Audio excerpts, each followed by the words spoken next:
I have always been passionate about wildlife, and this passion led me to become a private zookeeper with a heart full of compassion and a spirit determined to defy conventional norms.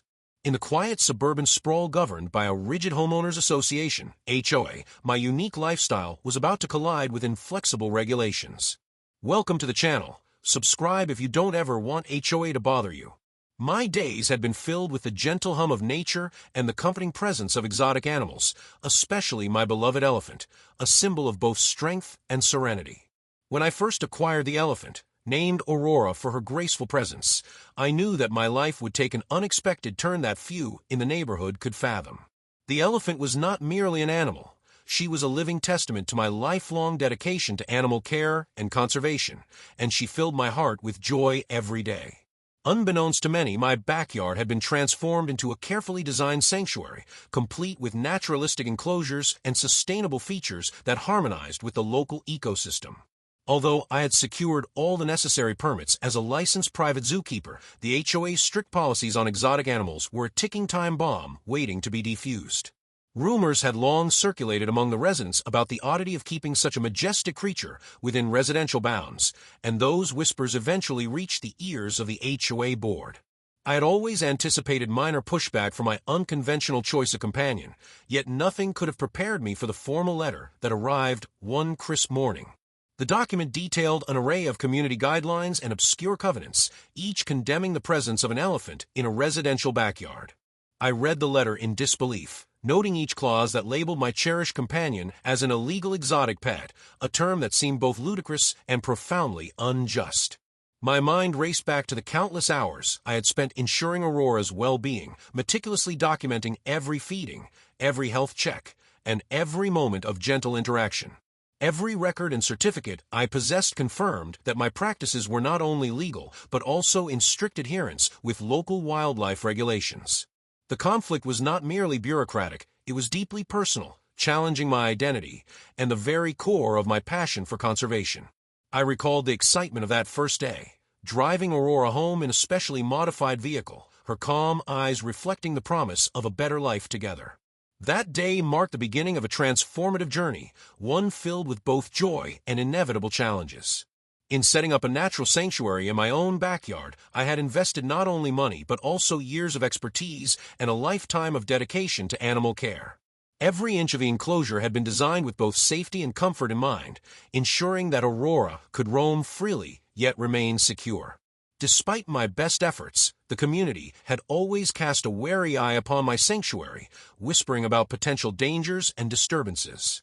Yet deep within me, I believed that nature and nurture could coexist peacefully even in most unlikely of places. The letter from the HOA, with its cold legal language and unyielding tone, ignited a fire of defiance and determination inside me. I was not simply a neighbor, I was a passionate advocate for the preservation of a living creature that had transformed my life. With the letter clutched in my hand, I recalled every challenge I had overcome to secure Aurora's place in a world that often misunderstood unconventional care. I began to collect evidence of my compliance with all state and local regulations, knowing that my detailed records were my strongest defense. I reached out to local animal welfare experts and conservationists, seeking their support and validation of my methods. Their encouragement bolstered my resolve, assuring me that my actions were in the best interest of both Aurora and the community. I spent long evenings reviewing every clause of the HOA's document, determined to uncover any misinterpretation of the rules that might favor my case. The entire ordeal forced me to confront the delicate balance between individual passion and communal regulations in a society bound by tradition. I pondered the irony that a community so proud of its meticulously maintained gardens could be so quick to condemn a living, breathing creature of the wild. My mind turned to the stories of other unconventional neighbors who had faced similar battles, fueling my resolve to stand my ground. I knew that defending my right to care for Aurora was not just a personal crusade, it was a stand for the freedom to express one's true calling. Every recorded detail of Aurora's care, from her daily exercise routines to her specialized diet, spoke volumes about my dedication and the legitimacy of my practices. The clash with the HOA was, in my eyes, a battle between progress and outdated convention, a fight for a future where passion could triumph over prejudice. I envisioned a day when communities would celebrate diversity in lifestyle, where the boundaries of residential norms would expand to include the wonders of the natural world. In the face of adversity, I resolved that no bureaucratic decree could extinguish the light of compassion and responsibility that guided my every action. I gathered my documents, reached out to legal advisors, and began mapping out a strategy that combined both law and empathy. The looming threat of forced removal of Aurora cast a long shadow over my sanctuary, yet it also steeled my determination to fight for what was right. The tranquility of twilight in my backyard became the stage upon which I plotted my next steps, each moment marked by the silent strength of my magnificent companion. As the night deepened and the stars emerged, I vowed to protect Aurora at all costs, even if it meant challenging the very foundations of community rules.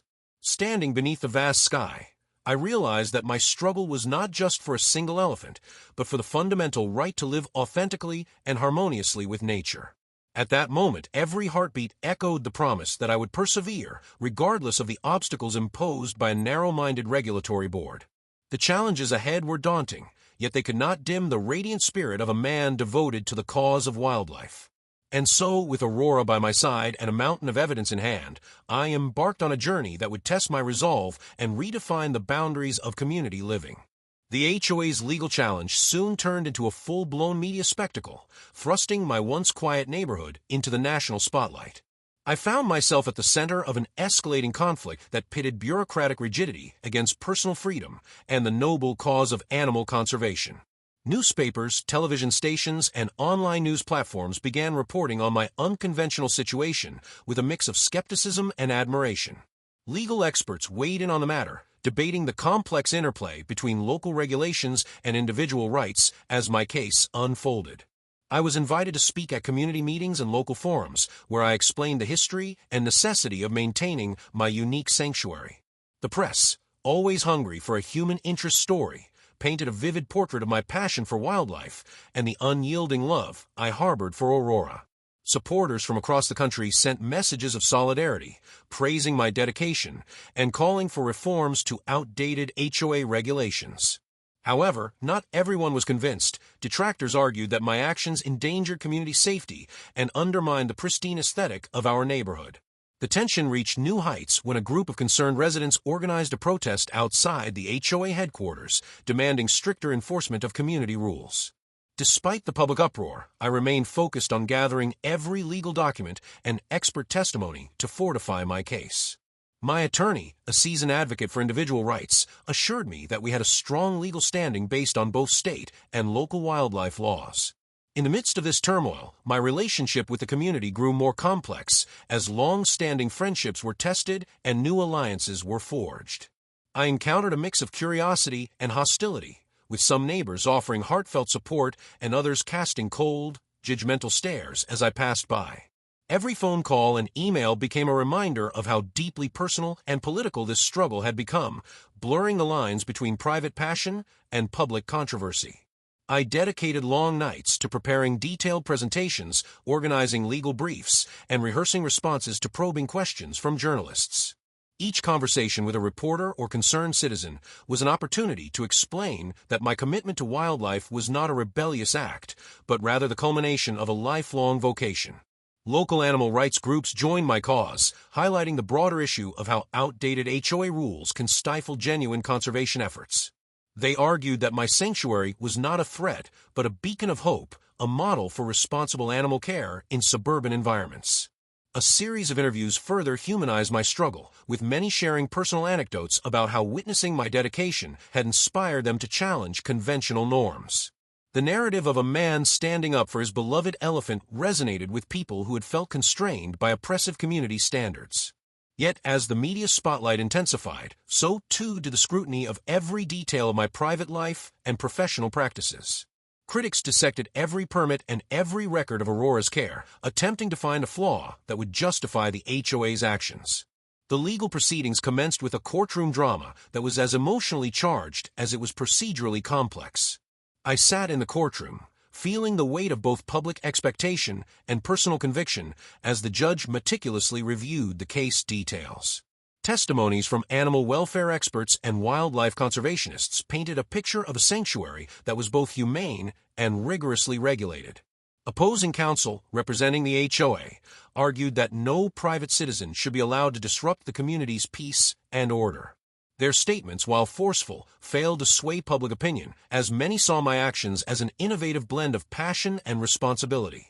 The tension in the courtroom was palpable, with every ruling and objection adding another layer to the unfolding saga. In a particularly stirring moment, a renowned wildlife biologist took the stand to testify on the importance of preserving the natural behaviors and well-being of large mammals. That testimony, delivered with the gravitas of decades spent in the field, shifted the narrative and forced even the staunchest critics to reconsider their stance. Amid the legal debates, I continued my daily routines with Aurora, her calm presence serving as a constant reminder of the resilience of nature. The simple act of watching her roam freely in our carefully designed sanctuary provided me solace and reinforced my belief that harmony was attainable. Throughout the trial, I maintained detailed records of every conversation, protest, and legal filing, determined to document the truth of my endeavors. These records, painstakingly compiled over many months, became both my shield and my sword in the fight against bureaucratic overreach. Public opinion, swayed by the human interest elements of my story, began to tip in my favor, casting a long and challenging shadow over the HOA's rigid stance. Social media erupted with impassioned debates, creative memes, and heartfelt testimonials from people who saw my struggle as emblematic of a larger fight for individual rights. The local council, pressured by the growing outcry from constituents, scheduled a public hearing to re-examine the HOA's outdated regulations in light of modern conservation practices. At this pivotal moment, I felt both exhilaration of potential victory and the immense weight of responsibility for the broader implications of my case. I knew that the outcome of this legal battle would not only determine Aurora's future, but could also set a powerful precedent for countless others pursuing unconventional passions. With every word spoken in the courtroom and every rally held in the streets, I clung to the belief that the confluence of law, nature, and community spirit could forge a new path forward. The final chapter of my struggle with the HOA unfolded on a crisp autumn morning as I stepped into the courtroom for the decisive hearing, and the atmosphere was charged with anticipation. The tension in the room was nearly tangible as the judge began to read the final rulings that would determine not only my fate, but the future of suburban wildlife care. I felt a surge of mixed emotions, relief, determination, and a quiet pride, as each carefully chosen word from the bench signaled the culmination of months of legal battles and public scrutiny. The ruling acknowledged the validity of my permits and recognized my backyard sanctuary as a legitimate, well-regulated haven for exotic wildlife, a decision that resonated deeply with animal rights advocates. In that moment, I realized that my perseverance had not only safeguarded Aurora, but had also challenged an outdated system that stifled individual passion and progressive conservation practices. The courtroom erupted in subdued murmurs of astonishment and admiration, as the judge underscored the importance of personal liberty within a community governed by democratic values. Outside, supporters gathered in a jubilant throng, their cheers echoing down the street as they celebrated a victory that had far-reaching implications. News outlets quickly picked up the story, lauding the decision as a landmark moment for private zookeepers and modern animal welfare standards across the nation. I was overwhelmed by the tide of public support that affirmed the righteousness of my cause and the significance of my fight.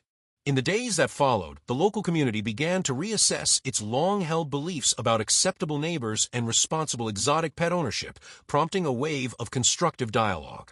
A series of town hall meetings were convened where residents debated and eventually voted to amend the HOA's restrictive covenants, signaling a shift towards more inclusive policies. These new amendments were designed to balance individual freedom with community aesthetics, allowing for responsible animal care within a framework that honored both tradition and progress. Aurora, my gentle and majestic elephant, emerged as a symbol of this transformation, a living testament to the power of compassion and perseverance.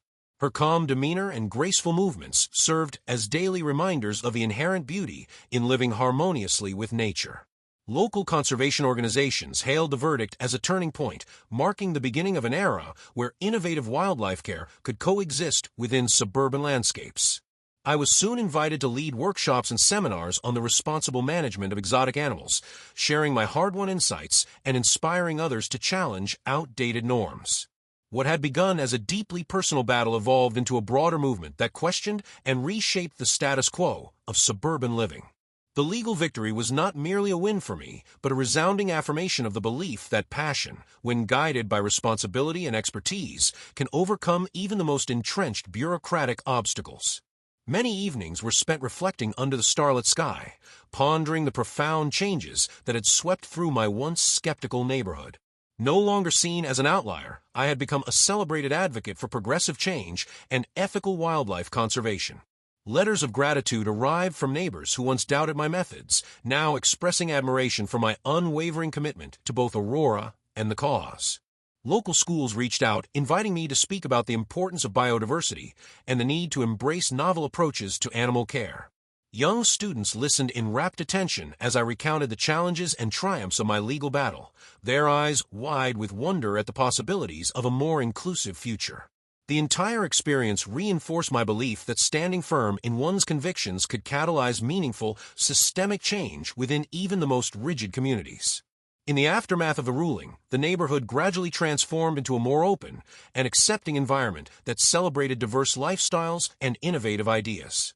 The once inflexible HOA began engaging with residents in transparent, democratic discussions, seeking input to update their policies. I found myself collaborating with former critics to develop guidelines that honored both community values and the rights of individuals to pursue their passions. These efforts culminated in forward-thinking policies that permitted responsible exotic animal care without compromising the community's well-established aesthetics. I continued to document every facet of this journey, publishing detailed accounts that explored the legal, social, and emotional dimensions of my struggle. The narrative of a man is elephant and a battle against archaic regulations captured the public imagination and resonated far beyond our local borders. Prominent public figures and animal rights organizations soon cited my story as a catalyst for broader discussions on reforming suburban policies.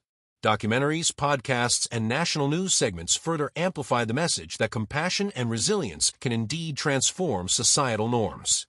Amid all the accolades, I remained humble, always crediting Aurora for inspiring the courage to pursue this arduous, yet rewarding path. Each step of the legal process reaffirmed my conviction that empathy and dedication could surmount even the most rigid regulatory barriers. The success of our cause served as a powerful reminder that laws must evolve to reflect the dynamic values of a modern society. My journey underscored the necessity for communities to embrace progress, recognizing that sometimes unconventional choices pave the way for extraordinary outcomes. As I strolled through the newly reformed community center, I noticed murals and plaques commemorating our landmark case as a milestone in local history. The transformation of the HOA's policies was celebrated as a victory for democracy, individual rights, and the natural world alike. Looking back on the long and arduous road, I recognized that our struggle had not only protected a magnificent creature, but had also ignited a spark of change in a society long bound by tradition. In that final, transformative moment, standing side by side with Aurora, I felt an overwhelming sense of hope as we both embraced a future where individuality and nature could coexist in harmonious unity.